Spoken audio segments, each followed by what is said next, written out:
it was like late in the in the morning, or very early in the morning, rather, like around 3 o'clock in the morning, Mhm. 4. And I was really high on weed and other toxins. And Mhm.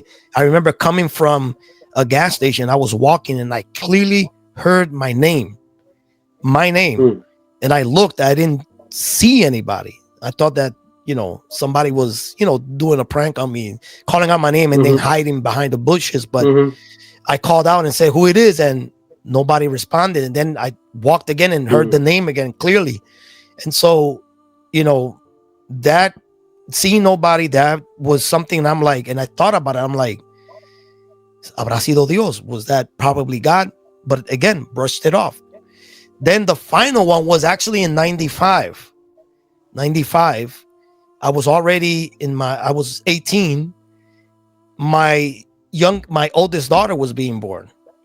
This was in Fajardo.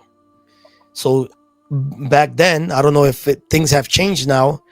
Back then, they didn't allow the father to be in the same room where, you know, uh, they were giving birth. So, but I was outside with other family members, and I remember this gentleman came through, put his hand on my shoulder, and literally said, "Tú sabes que Dios te está llamando, ¿verdad? You know that God is calling you." And I Mm. was embarrassed because, he said it in Mhm. front of, the family member who already thought that I needed Jesus, who already Right. thought that I needed to do something with my life. So I kind of Mhm. got embarrassed because of the way he said it. His approach was one that unexpected. So he said, "Tú sabes que Dios te está llamando, ¿verdad?" But my response Mhm. at that moment, because I was embarrassed and felt that I was being challenged, I'm like, "Pues dile que yo no tengo tiempo. I don't have time for him. Just tell him that."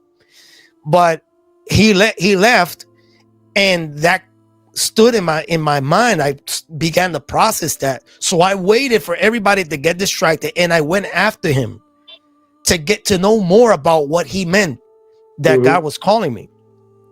Sure enough, when I went after him to see where he, about this and ask more, I didn't see this man. This man, it was impossible for him to have walked that hallway where I know he went. It was impossible for him to walk that hallway and for me to not see him because they had not transpired, not even like 5 seconds. I just went Mhm. after him.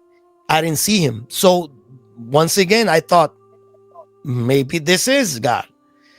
Maybe Mhm. maybe God has in store something for me. But again, nothing stood, and things then, of course, change for the worse.